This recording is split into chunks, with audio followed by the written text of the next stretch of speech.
আসসালামু আলাইকুম বন্ধুরা, ইনজেকশন কোথায় কোথায় দেওয়া হয় দেখুন। এক নম্বরে আইএম, এখানে ইন্টারমাসকুলার অর্থাৎ মাংসের ভিতরে দেওয়া হয়। যে ইনজেকশনটা মাংসে দেওয়া হয় এটাকে বলা হয় আইএম। এখন আপনি মাংসের ভিতরে দেবেন, কোথায় মাংস বেশি আছে ওই জায়গায় আপনি দিতে হবে। বিশেষ করে সিনার ভিতরে মাংস বেশি, সিনায় দিতে পারেন।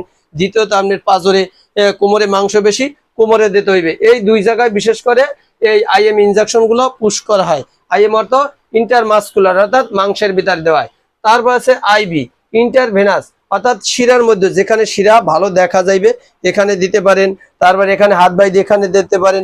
এভাবে যেখানে যেখানে হাত ভেইন সুন্দরভাবে দেখা যায় ওই জায়গায় এই আইবি ইনজেকশন গুলো দিতে হয়। বিশেষ করে টনিক দিয়ে বাইদা নিলে সুবিধা হয় এবং ভেইনটা জাগে দিতে সুবিধা হয়।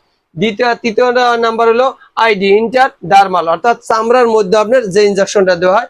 চতুর্থ হলো এসসি অর্থাৎ সাবকিউটেনাস, চামড়ার নিচে দিতে হয়। যে ইনজেকশনটা চামড়ার, বিশেষ করে যে ইনসুলিনের ক্ষেত্রে ব্যবহার করা হয় এই হলো সাবকিউটেনাস অর্থাৎ চামড়ার নিচে ব্যবহার করা হয়।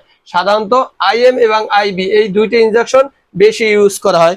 কিছু কিছু ইনজেকশন আছে দেখবেন শুধু ইন্টারমাসকুলার, শুধু আইএম লেখা থাকে। আইএম যদি শুধু লেখা থাকে তাহলে এইটা আমরা বুঝে নেব যে শুধু মাংসে দেওয়া যাবে, এটা শিরায় দেওয়া যাবে না। যেমন দেখেন এখানে একটা সেফটিজোন ইনজেকশন আছে। এই যে সেফটিজোন ইনজেকশন, এটা একটা অ্যান্টিবায়োটিক জাতীয়। দেখুন এই ইনজেকশনটা লেখাই দিয়েছে শুধুমাত্র মাংসপেশিতে প্রয়োগ করতে। এই ইনজেকশন কিন্তু আপনার ভেইনে দেওয়া যাবে না, শুধু মাংসে দিতে হইবে। তাহলে মাংস কোথায় বেশি? যেখানে সিনা এবং কোমরে। আবার কিছু কিছু ইনজেকশন আছে দেখুন, এই যে রোলাক নামে একটা ইনজেকশন আছে দেখুন, ফর আইএম এবং আইবি, এগুলো বাংলায় লেখা আছে। এই দেখেন মাংসপেশি এবং শিরায় ব্যবহারের জন্য। এই ইনজেকশনটা কিন্তু আপনি মাংসতেও দিতে পারবেন এবং শিরায়, এই মাংসও দিতে পারবেন এবং শিরায় দিতে পারবেন। এই ইনজেকশনের দেওয়ার আগে অবশ্যই আপনার গুরুত্বপূর্ণ কাজ হলো, দেখুন একটা ইনজেকশন দেখায়। যেমন একটা ইনজেকশন আপনি বের করে প্রথমেই আপনি দেখবেন যে ইনজেকশনটার ডেট আছে কিনা। হ্যাঁ, যে এটার এক্সপায়ারি ডেট কত দেখেন, 2026 থেকে 2026-এর ফেব্রুয়ারি, আর তৈরির ডেট হলো 2024-এর ফেব্রুয়ারি। তাহলে আমার প্রথমে দেখতে হবে ইনজেকশনের ডেটটা আছে কিনা। 2 নম্বরে এটা আমি আইএম দিব না আইবি দিব। আইএম যদি দেওয়া থাকে তাহলে মাংসে দিব, আইবি দেওয়া থাকলে আমি শিরায় দিব।